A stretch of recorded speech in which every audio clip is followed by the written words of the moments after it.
Hey everyone, and welcome back to the 6 sessions. It's been a while, but we're starting to ramp them back up over the next few weeks. For the past couple of years, these have been the highlight of my week, mostly because I get to shelve the day job for an hour, but also because I get to go deep with some of the people I find most inspiring in the growth space. This session, I get to hang out with one of those people. Today, we're setting our sights on the dynamic world of sales leadership and the impactful, ever-evolving role of women in tech and sales industries. I'm absolutely thrilled to introduce a powerhouse in the realm of sales leadership, someone who's been navigating the complexities of scaling sales teams, driving revenue growth, and leading with empathy and innovation at HubSpot. Our guest has devoted over a decade of her career to not just witnessing, but actively contributing to HubSpot's meteoric rise and evolution in the sales world. From overseeing the Iberia sales team's establishment as a standalone unit to leading the EMEA customer growth team, her joining. I was gonna get it. I was gonna get it the whole way through, and I've ruined it. But anyway, her journey reflects a blend of strategic vision, operational excellence, and a profound understanding of what it takes to grow and expand the use of HubSpot's products among its current customers. In her role as senior sales director for the UKI mid-market, she embodies the principles of empathetic leadership, steering her teams through the unpredictable waves of the pandemic and into new operational norms, while still delivering against those ever-important monthly targets. But today's chat isn't just about navigating sales leadership in times of global upheaval. It's about peering into the future of sales with an eye on inclusivity, technology, and the human elements that drive true connection and success in the digital age. We're going to jump into the core of what makes growth teams tick, thrive, and surpass targets in scenarios that demand adaptability, resilience, and a keen sense of purpose. From orchestrating team transitions to fully remote operations and embedding a culture of empathy and over-communication, our guest has insights that are bound to resonate with anyone keen on leadership, growth, and the transformative power of a well-developed sales force. So if you're eager to glean wisdom on building, nurturing, and leading sales teams to greatness in today's tech-driven, rapidly changing landscape, you're in the right place. Joining us from Dublin, it's my absolute pleasure to welcome Seona Tully, Senior Sales Director for UKI Mid-Market at HubSpot. Seona, welcome to the 6 sessions. Wow, Rich, what an introduction. That was a long one. Fabulous to be here. If I got that introduction at the start of every meeting, it would be incredible. My dream job is for somebody just to take me on as a traveling hype man. So, like, if there's a role, I'm happy to do it. So, first up, how has Q1 been for you and the team? Yeah, nice way to kick it off. We've had a really great start to 2024. It's been, I'd say, really intense and exciting at the same time. So we came off the back of an incredible 2023 and we got right into it. We are expanding the team. So we're expanding both the leadership and the rep team. So that's a really privileged spot to be in, I think, compared to some businesses right now. So we are in the throes of interviews with really strong candidates, and it's always a great place to be. We had our Flywheel kickoff in Dublin. So Flywheel for us being our sales, service and marketing team. So just getting that chance for personal connection again. I think people were craving that by the end of last year. And getting that chance to connect and connect socially as well is really important. We spent a lot of time investing in growing the sales team and really ensuring that we're prepared to go out into 2024 and solve for the customer and really think about the new products that are coming out within the business as well. I just got to see you and your team over in London. We had a customer and prospect event over in London, so that was fantastic. Coupled with International Women's Day. So there was a lot of fun in Q1 so far. We hosted things from failure forums to the International Women's Day celebrations kind of across the business. And last night I got to celebrate some of our top performers, which is also fantastic here in Dublin, who had a really stellar 2023. So it has been very busy, but pretty exciting as well. Super quickly, for those living under a rock, what is HubSpot? Sure. HubSpot is a customer platform. So it's a software with all of the integrations and resources that you'd need to connect your marketing, sales, content management, and customer service. And powered at its heart, it's an incredible CRM. So ultimately, we're helping companies that want to grow and scale their business. And what's your role at HubSpot? My role at HubSpot, so I'm a sales director here. I've been here for over 11 years now, and I look after 2 regions, our EMEA and UK mid-market regions, and have a team of 10 managers and 80 reps within those teams. So a phenomenal team. And we're looking after then the operational and strategic direction of our mid-market business. So in HubSpot, mid-market is 26 to 200 employees. So really interesting group of companies. You have smaller businesses, maybe 30 people organizations who are at a very different phase than our 200-person businesses. So I think that brings a really interesting dynamic to what we're doing here. So, and actually you've segued perfectly into one of my later questions, so I'm going to ask it now. So mid-market is often seen as one of the more challenging sales roles because the range of deal sizes, as you mentioned, sales cycles can be kind of all over the place. And there's kind of varying approaches from the for prospect to prospect. How do reps deal with that kind of changing pace, changing face of what they're actually doing on a day-by-day basis? Yeah, it is a good question. So some people would see it as a little bit challenging, having to move between smaller businesses and larger businesses. But I think at the heart of it all, our mid-market business, we're still solving for the customer. So, whether you're looking at a 30-person business or a 200-person business, we want to understand their goals. We want to understand their business strategy. We want to understand what the challenges are within that business, what their tech stack is. So really at the heart of it, it is the same. But the actual process to qualify and to present to and to onboard these different companies are quite different, and the time that we need to invest into each of those projects. So albeit it's really interesting and fun, it definitely does take a different skill set. You need people who are really comfortable with jumping between the smaller projects and the larger projects. We need people who are really well educated on what businesses need, so that they are able to be true consultants to the needs of our companies in both of those spaces. You need excellent time management skills, because I think actually time management is one of the trickier things in the background in terms of managing both types of business. But I think if you consider sales, when you're in sales, you have some people who may be underperforming. That is the nature, that there will always be a couple on a team. And actually being in a business where you have those shorter cycle wins with smaller companies, more transactional deals, gives people a really quick opportunity to get back on track. So I think that's fantastic. But equally, if you're somebody who wants to be a president's club and be a top performer, again, you have really interesting larger projects that you can go after. So I love the flexibility of both of them. And as I said, it definitely keeps things interesting. So you've HubSpot is a wide-reaching product, like you just mentioned. So like sales, marketing, service, plus we've got kind of operationally things are going on in the background. So it is under the hood, a complex product, easy to use, but a complex, wide-reaching product.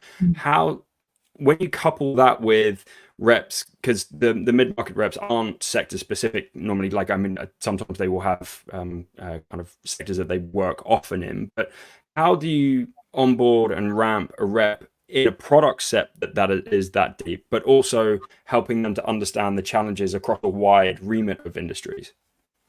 Yeah, absolutely. It is probably the biggest challenge. The product is continuing to scale across the front office offering that HubSpot has. So certainly from a product perspective, it does take a number of months to ramp across all products and all industries and all parts of the sales process. The product itself is fairly easy to use. So I do think they will upskill on that quite quickly, which is great. But learning about all the different industries that the product supports in different ways and different use cases certainly takes a little bit more time. So what we try to do is we do a full month of onboarding when somebody joins HubSpot. That's where they really get the product knowledge and they get the core of the sales process as well. What are the types of questions that will help us to understand our customers' needs, help us to understand the business as well and the business's growth plans. And then how do we put together and kind of consult with a wider HubSpot team on the best path forward and the best implementation path for those customers. I do think it's different for small business, for mid-market and for corp. We would certainly be encouraging people to listen back to our customer stories. So we're a user of Gong here in HubSpot. One of the best ways for our new hires to understand the scope of the different types of projects that our businesses will take on board is to listen back to other customers who have gone through qualification with us. We have a full implementation plan, and they can listen back to the recordings of those calls and really understand for different industries and different types of businesses, what would be the best presentation of our product for them. So I do think that Gong and listening to current customer stories is one of the best ways out there. Now, not every business is as lucky to have all of those technologies. So I do think for other businesses thinking about, industry content that's out there, really staying abreast of some of the industry publications and blogs and stories that you can find in the internet is a fantastic place to start as well. So changing gears a little bit, talk to me a bit about your background. What initially drew you into the world of sales and then ultimately HubSpot?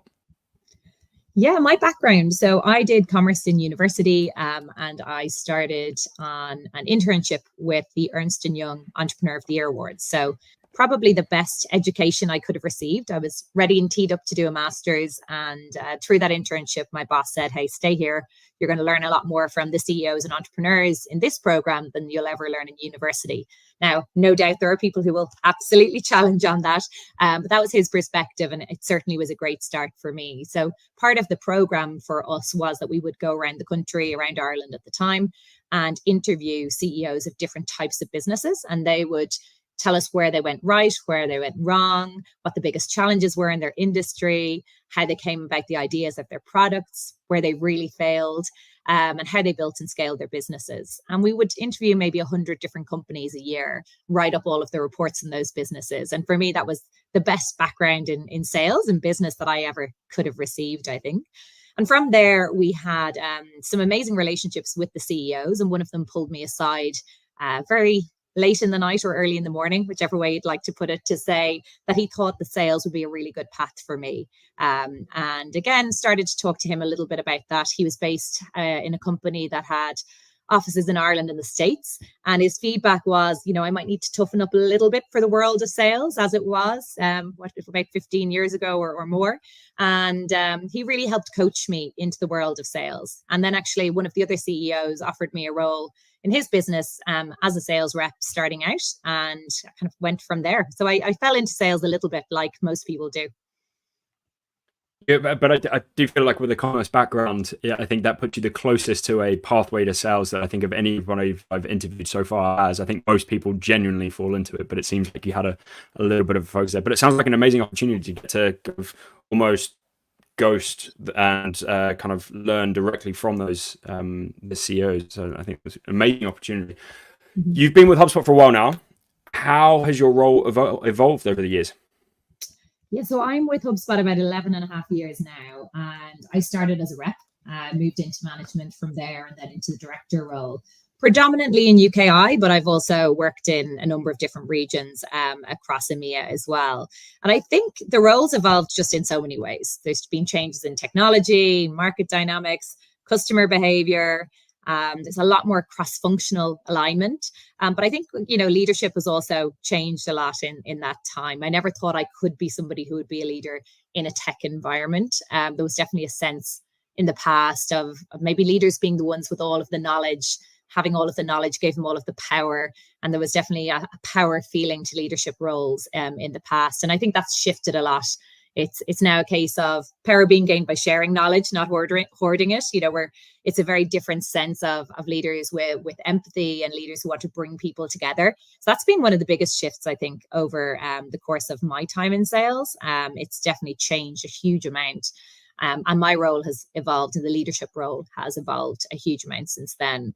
Empathy being key, and really understanding and caring for the people on your team and caring for their success, coupled with always wanting to ensure that we're solving for the customer. And I think when we have those two things together as a sales leader, it's a very different place than we were 10 years ago, but it's a much more successful place than we were 10 years ago as well. So you just mentioned there, like the empathy part. There's so leading with empathy has become a critical part of like leadership. Particularly, it's kind of not zeitgeist. I don't mean it as in like a fleeting thing that's passing, but as in like become very in vogue and something that people are very focused on now. Mm-hmm. How have you made empathetic leadership part of your role, and what impact has it had on the team's dynamic performance? And also, I was just thinking that is, what was the trigger point for you to start going, actually, this should be a big part of my leadership style? Yeah, it's a really good question. I think there my natural default is to be empathetic and care about people and care about the team. I definitely had a sense when I stepped into leadership first that I needed to be someone else in that role. So I would say actually it's a case of it's part of my natural state. I probably pushed against it for a few years as I felt I needed to do something different to be a manager. But the move back towards leading with empathy felt very natural in that way. I think ultimately, if you're really genuinely caring about the well-being and the success and the happiness and career progression of your team, you're always going to make the right decisions, with them and for them, and that's a really important part of leading with empathy. You're doing the right thing by your team, and then you're doing the right thing by the business and the customers. So it definitely helps steer the business the right direction. So I suppose some of the things that maybe I take into that role is actively listening to the team. If we want to be an empathetic leader, we need to really pay attention to the concerns of the team, the ideas of the team. You're going to get your best ideas more than likely from those around you. Getting feedback without dismissing feedback, I think, is very, very important, in particular in sales. And showing that you really value people's inputs and different perspectives. So that will foster that sense of trust on your team, respect on your team, and will be really important if we're thinking about empathetic leadership. There's a couple of different areas in there as well. I think there's the open communication part where people need to feel that access to you. It's not just listening when you want to listen and have created, an AMA or a session for it. They want to have access. And that's something that's changed a huge amount over the years as well, is that people can come to you proactively when they feel that they've got something to share. And we definitely try to create that culture here as well. How do you encourage that? So we internally have different avenues, and actually this week we've had our leadership AMA, but we have different avenues and we try and encourage that. How are you encouraging people to feel like they can come directly to you and have those open lines of communication? Yeah, absolutely. So we will have either AMAs, which would be on a more kind of a more company level or a wider level. We'll also have a lot of one-on-one time. So whether that's, deal reviews, or whether that's, meeting with the team one-on-one for coffees or events. As I've shared, some of the social events that have happened recently, celebrating team wins. When you're out on those more social occasions, people are close to you, they're feeling open to have those conversations. And it's a great chance to ask questions that are relevant to the team about what's important to them, about what they want to see from the business, and creating that safe space that they can share. But also, I think not just myself, most majority of the leaders in HubSpot, they are reachable by Slack. You can put time in their calendars. I certainly don't feel that there's anyone that I couldn't proactively put in time with in HubSpot. That's just part of the culture here and always has been. And I think that's a really wonderful place to be, because that open door policy means, again, we are getting that feedback when we need it. We're hearing what's happening on the floor before it becomes too big a problem, or we hear those ideas early from the team about how we can make the business better and scale the business. So yeah, it's a really productive place to be if you can keep that open communication across all channels. I'm lucky enough to live by the office, and we are very much a remote business now in HubSpot, but I do try to get into the office 1 or 2 days a week as well, because there's still those coffee cooler conversations that you pick up, and people might feel more comfortable coming up to you in person. And I want to facilitate that when we can. And there is Dockers downstairs, obviously. So HubSpot is known for being very kind of culture driven, and sort of modern leadership, I would say that there's a healthy element of like empathy in it being a big part of it now. How does a leader in a sales environment balance empathy and culture with monthly and quarterly targets, particularly in like a publicly traded company? Yeah, I do think that part is really, really difficult. I suppose I would start with saying that if you genuinely care about your team and you genuinely care about people's success, it is empathetic to people to help them to achieve their goals. So if somebody is struggling, ensuring that we're giving clear feedback, clear is kind when it comes to feedback. That's really, really important, and helping them on that path to identify where the challenges are and how they can get better and how they can grow. So those conversations are really important in terms of, balancing empathy and high performance at the same time. You've got really high performers in every organization, as I certainly know you guys do at Six and Flow.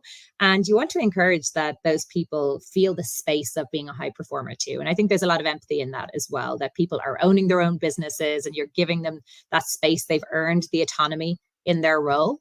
So that part is really important, that we're not treating everyone the same within a business. There is equity, but that equity is earned in different ways and through different paths. So that's one thing I think that's interesting for people who are underperforming. I do think there are those coaching conversations that we've mentioned earlier. And when people are open to feedback and open to growth, you will always get back to a path of high performance there. The only really big challenges for me is where I rarely have seen it, is where people are not open to growth or are not open to coaching and are not open to development. And I think that's the only space where that, deep accountability has to come into play from a target's perspective. We need to show up. We have to show up for our customers. They have high expectations of us, as they should. And we need to ensure that everyone on the team is showing up in the right way for those customers. But overall, we haven't had too much of a challenge to bridge the empathy with high performance. But again, I'm incredibly lucky with the team that I'm working with there, which definitely makes it easy.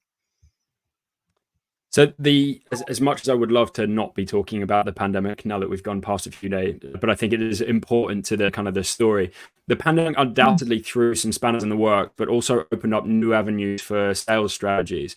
What changes or innovations within your sales strategy at HubSpot were prompted by the pandemic, and how have they shaped your approach moving forward? Yeah, it's definitely still prevalent, I think. So within HubSpot, we had already started hiring remote before the pandemic. So it obviously accelerated our adoption of the hybrid model. So I do love, now within our culture code, Dharmesh has a quote in there that results should matter more than where those results are created. And if people do their best work from home in the middle of the countryside instead of in a tiny apartment in the middle of the city, it's amazing that we can facilitate that. And what it's done for us, and one of the biggest steps, or I don't know if we call it an adaptation or an innovation, but the biggest steps forward we made was in hiring, because in the past we were so tied to location when hiring for talent, whereas now we can look outside of our core offices. It gives us a lot more access to a really diverse workforce and a much larger pool of top talent. So, that part was really interesting, but it's been an amazing opportunity for us. Within our sales strategy, I suppose we've always had Zoom and online meetings in HubSpot. So that part for us was normal. I think where the big shift came there was that a group of customers were already buying HubSpot virtually pre-pandemic. But I think every business got used to, every person got used to Zoom and online conversations and building trust online during the pandemic. So it did open up a whole new group of customers and industries to us that maybe wouldn't have considered doing a deal through a virtual channel in the past. So that was really, really interesting for us, and probably was one of the very big shifts. And then trying to think anything else. Probably the last one is maybe with our workforce itself, our leadership team, our sales reps, our extended teams. It's just that adaptability. We had to adapt pretty fast in the pandemic, and I know we're all in that boat together. HubSpot was not alone. And that adaptability is a muscle that people have built over time. So we've really been training that muscle through the pandemic. And because of that, people are much more adaptable now to change. So for us, that may be new processes within the business, new products coming into the business, new ways of doing things. So I do think that adaptability is going to stand by people in the long term. Yeah, I do have to say though, since the pandemic and HubSpot's return to the office, the snack drawers are rubbish now. They were way better pre-pandemic. I know you're speaking to a convert there. Yeah. As a prominent female leader in the tech company, what has been your experience navigating the traditionally male-dominated tech and sales industries, and what changes have you seen over the years regarding diversity and inclusion? Okay, so there's probably two different parts to that question. I'm hearing kind of female leader within the male environment, and then DI&B or diversity and inclusion there. So for me, I've been really lucky in my career to have had 3 female managers in in different businesses, and then I've had really strong male advocates as well, inside and outside of HubSpot. So I actually never felt that being a female in sales would hinder my career progress at any time. I never felt that I was an outlier for being a female. I was the only female on our leadership team here in Dublin for a while. So I definitely was in the room full of male counterparts, but I definitely felt part of that team. I felt respected, and felt very much included there. But I have been on the sidelines to see a lot of difficulties, between gender bias or stereotyping, those unequal opportunities for advancements. There's definitely words and phrases associated with females that would never be associated with the same behaviors with their male colleagues. So I do think it requires a lot of extra effort and resilience, as a female, to progress in general within businesses. And I lead our women in sales group here at HubSpot. So we have a really smart, strong group of females within sales, and we're there as advocates for each other. We learn together. We have our monthly coffees and discuss topics that are important to us as females within the industry. And we're there to help support each other's progression. But I think from a DI&B or diversity and inclusion perspective, you asked about changes within there. And I think back to my early days in HubSpot when I started, and even in other businesses, when you got a top performer through, the recruitment team, the first discussion you tended to have with them was, how do we replicate that hire? If that hire came from a particular university or they had a particular background, we're going back to that university, back to that class, looking back into the same company to say, can we get more of, more riches onto the team, for example? And from that perspective, there was very little diversity within teams. And we obviously quickly realized that that was not the way to progress a business.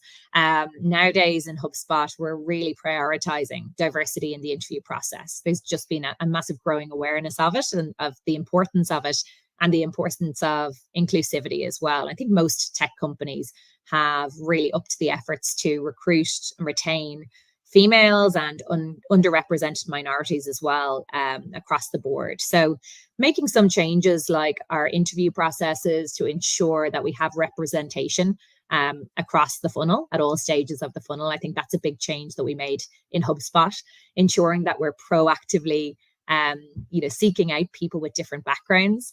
From my team, I'm always thinking of that complementary leadership. We're not just thinking of male, female. We're not just thinking of cultural backgrounds. We're looking at it across all the different spectrums and right down to skill set. So, for example, one of my more recent hires, we're looking at large deal execution and really large projects. And that's actually not my personal skill set that, I spent most of my career in. I spent most of it in the mid-market. So hiring somebody with that skill set and bringing that diversity onto our team kind of uplifted everyone else on the team in terms of their skill set. So you really want to think about the complementary leadership when building a team, or complementary skill set and diversity when building a high performance team. When we first set out building the Six and Flow, so entrepreneurs typically by default end up hiring people in their image in that first, because they're the people you understand, they're the people that you have access to, and then you grow and you develop past that point. And have you ever read Matthew Said's book? So he's got Black Box Thinking, and then there's another one. And so the second book is very much around cognitive diversity and building out those people who think differently. So we always had an unofficial hiring policy that we only want to hire people who are better at something within the business than like we are currently at, because otherwise you kind of plateau. And it took me a long time to start thinking, actually, what we're chasing is diversity. We want to make sure that everybody feels like they can work and grow within Six and Flow, and like we feel like an approachable company. I think we've still got work to do, but it is a big part of what we're trying to do. But what we really want from as a business perspective is that cognitive diversity. We want people who think differently in different ways and can help us grow in different ways. And I think the gender diversity, race, education, age, all of those things feed into that. that then help us become better as a business. And I think that's very much what you're saying with somebody who came from a different sales background is now feeding into that team and helping everybody progress from that point. 100%. It's all of my highest performing teams in my career have been really diverse teams. And so it absolutely plays to the culture of the team, to people's enjoyment of being on that team. It solves for our customers better. Our customers are a diverse group of people, and they want to see that represented in our organization.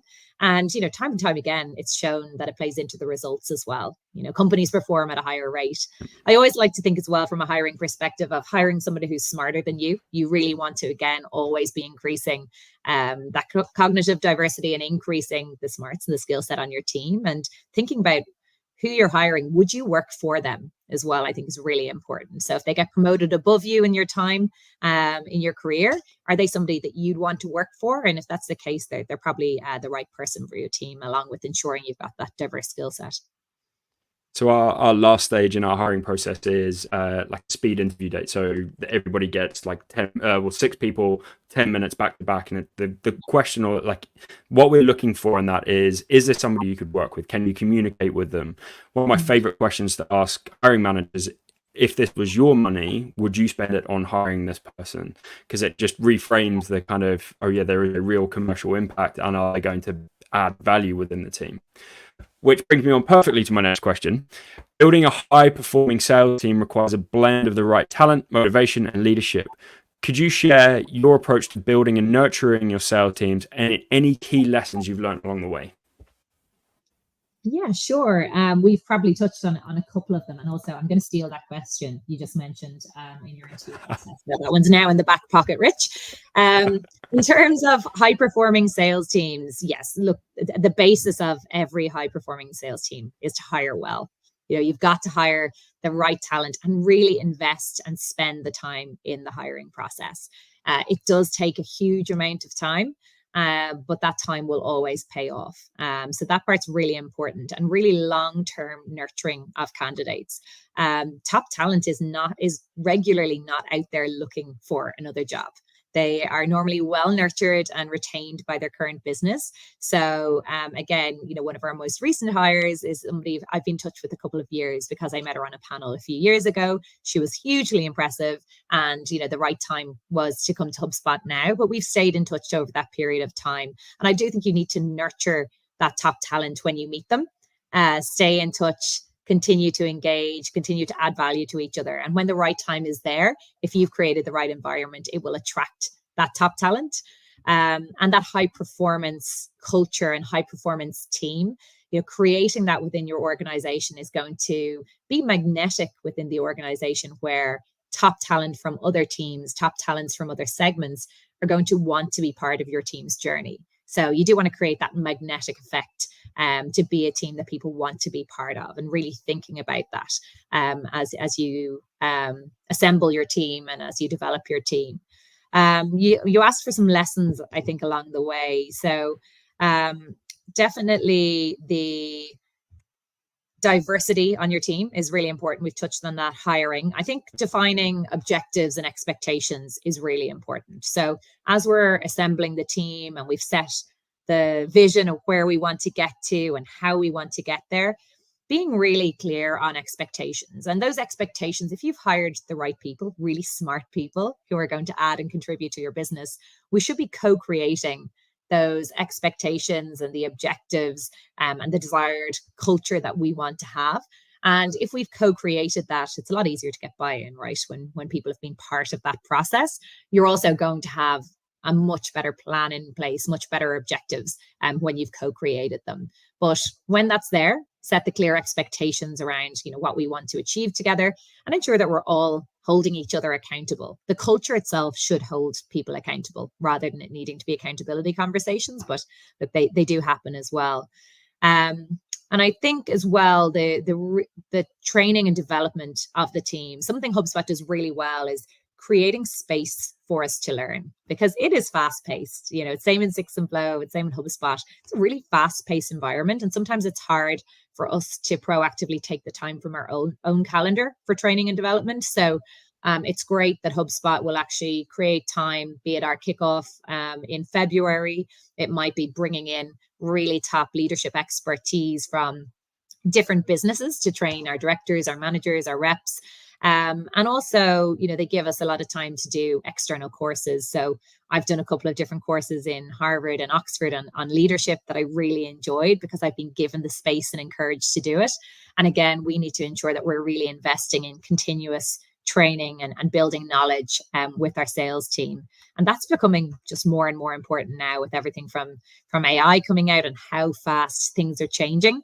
Our team need to be the most educated in the marketplace, or else another business are going to come in and to have that conversation with our customers. So creating that space is just incredibly important.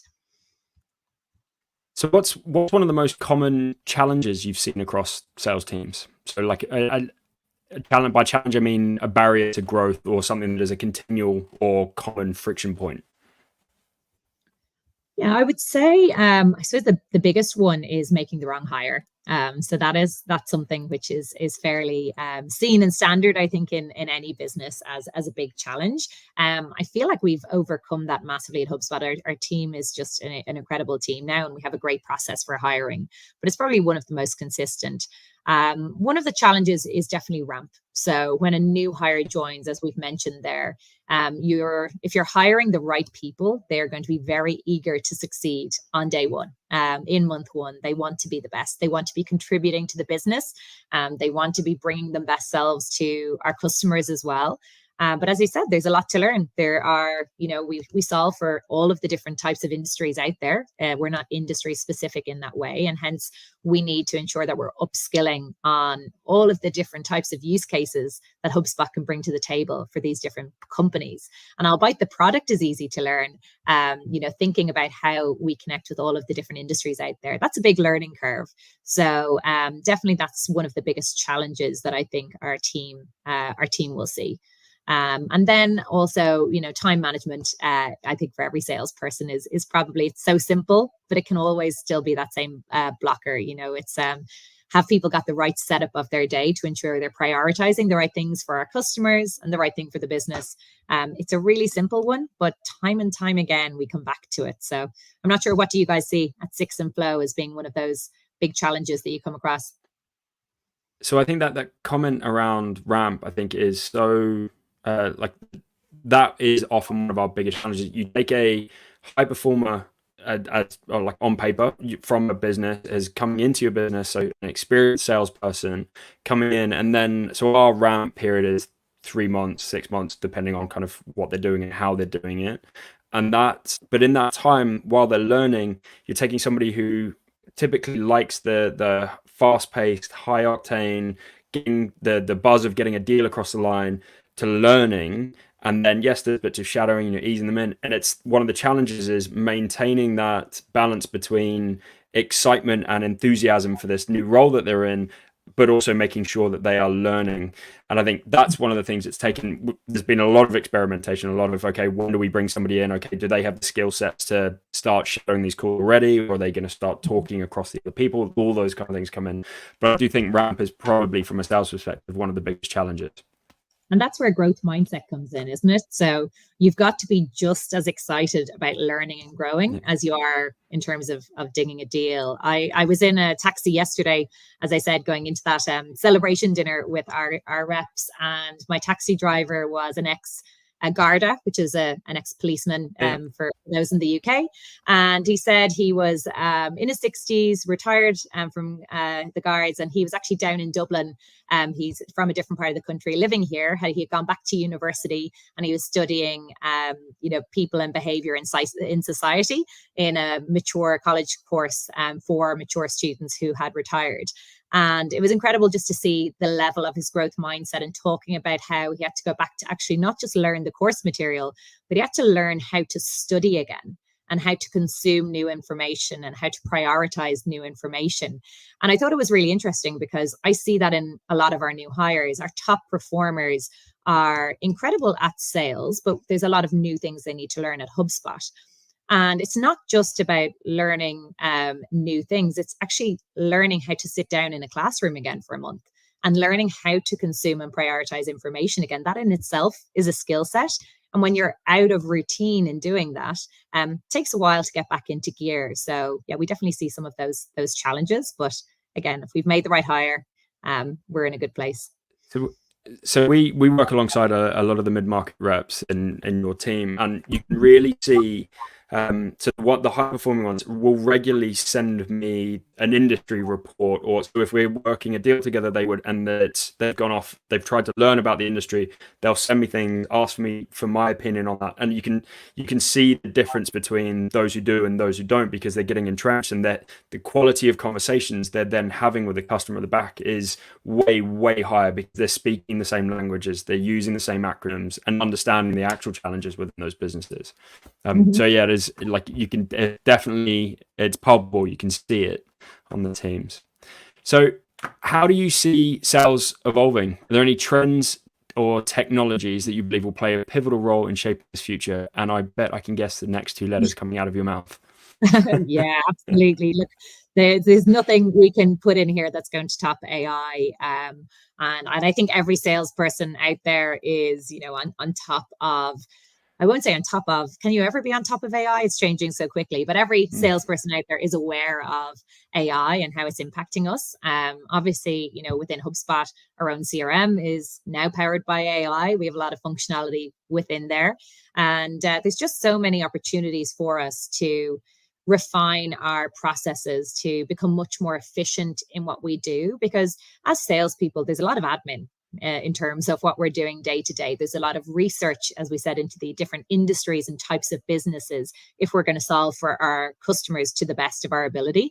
And AI can really help us in terms of efficiency there, and driving down that admin work, driving down the research work, and really helping our reps and our teams to actually spend time doing what they really want to do, which is spending time with customers, solving for customers, listening to our customers, and helping to come up with the most interesting and successful strategies to help them grow their businesses. So yeah, AI is it. And I think the interesting part is just that it's such a blanket topic. There are going to be so many different ways that AI is going to change our lives in the next even 12 months. It's exciting. There's also a little bit of anxiety. I think where are we even going to be in the next couple of years? It's going to be an exciting and interesting phase of growth, I think. Yeah, so we're starting to do like a lot more across. I think that the thing, so it's showing some of the thing, like it's interesting. And if you turn like the Gartner hype cycle, you think about it, like, so AI 6 months, a year ago, it was everywhere. Everybody was saying, like, are we going to lose our jobs? How can we use this? And then it became, particularly in a sales context, very much, okay, how can I use it to do some research and kind of pick up that legwork? How can I use it to create outreach emails? But very much that generative, I'm going to create those kind of pieces.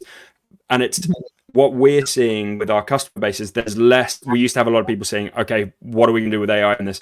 And we're seeing less of those conversations now. So we're definitely, I think, in that downward trough before it starts to come back up and be part of everything. But where we're starting to use it now, and where we're starting to see customers appreciate it more, is in the analysis part. So using AI to have a look at wider data sets, so like intent, activity, but also who the customer is, what their challenges are, and then using that to prompt activity. So not just saying, okay, here is a nice outreach email, but also saying this person needs speaking to because they're showing us these intents. This is the prioritization. Coming back to your comment earlier, how do we get the reps focusing on the right things? I think that's when AI will really start to ramp up in that whole kind of growth space. Yeah, I completely agree with you. Yeah, it is. And I think that the part that really interests me, though, that I want to do a bit more reading on, certainly not educated in this space yet, but I'm fascinated by it, is the ethics within AI. I think there's just so much more to come within the ethics of AI, and even roles to be created, jobs to be created in that space. It is going to transform, how we're doing everything, but what are the ethics about how and when we use it, I think is a really fascinating space. So I'll be looking forward to seeing your podcast on that in the future. So I literally had this conversation with someone this morning around kind of marketers ruin everything. So you give us a tool to use. So that we were given sequences and we absolutely thrashed them. So I think at some point there will be a reckoning of how these things can and can't be used, but we'll see. So reflecting on your career today, what advice would you offer to aspiring sales leaders looking to make their mark in the tech and sales industries? Sure. I sometimes run sessions internally for people who want to move into leadership or to progress from a career perspective. And I think the first one is on every slide deck that I have on this is owning your own career and owning your own narrative. Oftentimes people are looking for other people to coach them and mentor them, which are both really important things in part of our career development. They're always looking to someone else to have the responsibility for their career. The people who are really successful are the people who actually own their own career pathing. They're owning their own coaching conversations. They're reaching out proactively to people who inspire them or who are better than them at a skill set, or who they see as an inspiring leader, for example. And they're looking for mentorship, or they're looking for a coffee conversation about a particular topic. But they're not coming to that with open arms, just waiting to learn. They're coming with something of value. And that's where I see the differentiators here, certainly with people in HubSpot and people externally who come for advice or coaching or mentorship with me. The people who are truly going to be those future rock stars are kind of coming with an understanding that they don't want to just look for the mentorship. They also want to show up with that thing of value that will help me to remember who they are and will help them stand out as well. So I think that one is really interesting. So own your own career when you're coming into a mentoring or a coaching conversation. Bring something of value. I think that part's really important.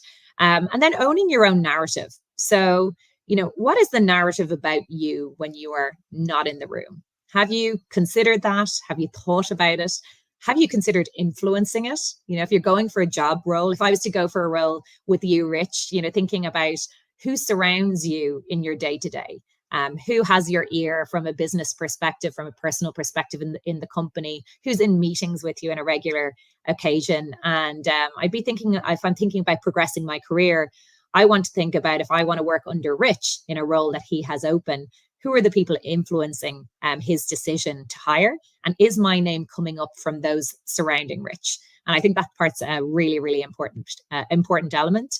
And then finally, we are in just such a changing world. So we've always got to be learning, developing, and honing our skill set. I know we've touched on that a couple of times, but that growth mindset, if we come to the point that we think, I've made it, I'm done. I've got all of my leadership skills, in the bag here. I don't need to do anything else. Well, there's only a certain level you can go with that mindset. So always thinking about learning and developing new skills is really important. I think so. I've always, I wouldn't say suffered with, but I've always been inflicted with imposter syndrome. There's always been a big part, like I don't deserve to be in this room. And I think that has always been a big driver for me wanting to learn and do and understand, because I have this almost chip on my shoulder that I don't deserve to be in this room. I need to now prove that I can be in this room. And I think that growth, that for me transpires into a growth mindset of, oh no, actually I need to learn this, so I do deserve to be in that room. So I think that I love that point that you made though about if you're wanting to progress and work with someone, is figure out who they're kind of listening to. This, that's a great piece of advice. So this next question actually comes from a HubSpotter who will remain nameless. If you weren't in sales, but I love this question by the way, if you weren't in sales, what role would you be in?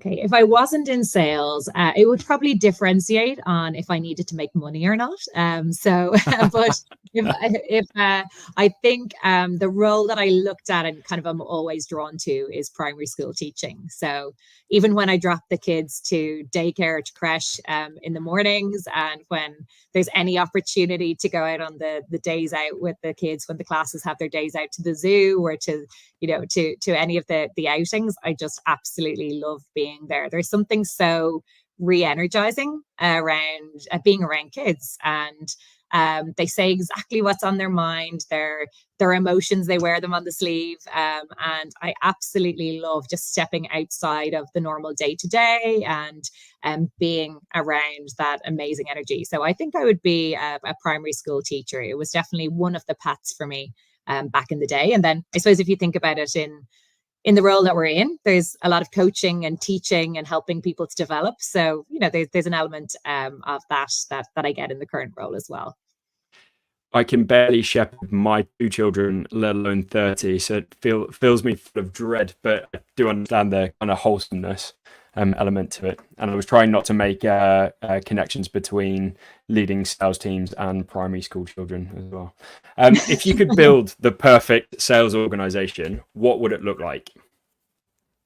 Oh, wow. Yeah, that's a big question. I have to say, so when I spoke to Creven, this question kind of gave me pause for thought for quite a long time as well. So okay. I'm definitely going to compare both answers. Oh wow. Oh well, but yeah, Creven's definitely one of my mentors, so I'll give him all the kudos on that one. So one thing that's really interesting to me is sports people and salespeople and sports psychology. I don't think there's anyone who is in sales that hasn't at some point started to draw the two analogies together. And if you think about sports people, most of them come to an end of career. And again, I'm being very generic here, but end of career somewhere, let's call it in their 30s, be it rugby players, be it soccer players, across the board, tennis players, etc. There does tend to be an end of life in terms of those careers. And I always wonder, they've probably made way too much money already if they're professional at their role to want to make a career change. But if you were able to get a team of ex-professional sports people into sales and see, how quickly those skill sets adapt and progress into a successful sales team, I think that would be really interesting to see. So I totally agree, but I feel like not so much recently, but I think we went through a phase like over the last 10 years of a distaste for that kind of sports mental, and I think it was more not necessarily sports people, but they're kind of the tech bro culture, the Patagonia kind of gilet wearing kind of, let's take a step back from that.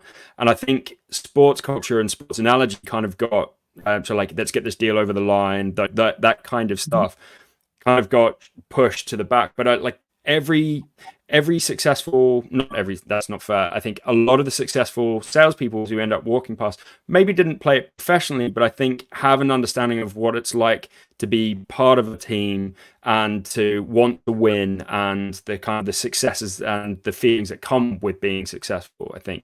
So I absolutely agree. I would love to see, I mean, also kind of fills me full of dread. Where is this going to pan out in the long term? Do we need some sort of kind of cognitive diversity in there as well? But I would love to see what a high performance sports team into a sales team looks like. Yeah, and in the real world, you're never going to make that higher. But when you're saying about pull it outside the box, if you had a magic wand and you want to have fun with it, I just think it would be a great experiment to see, and it'd be great fun to do. But I don't think we're ever going to do that in the real world from a diversity perspective, but definitely a fun experiment.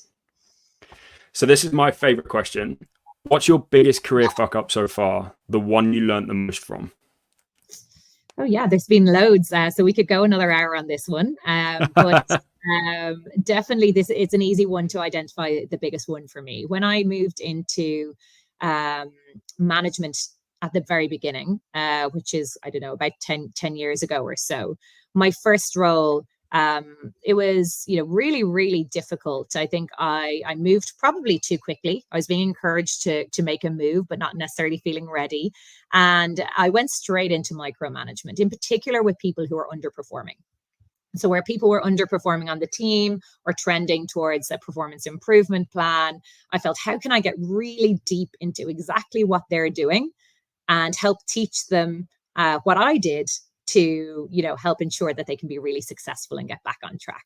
And it really is not ever the best way to manage a team from a micromanagement perspective. But it definitely taught me a lot, because I feel it when I think back to that moment.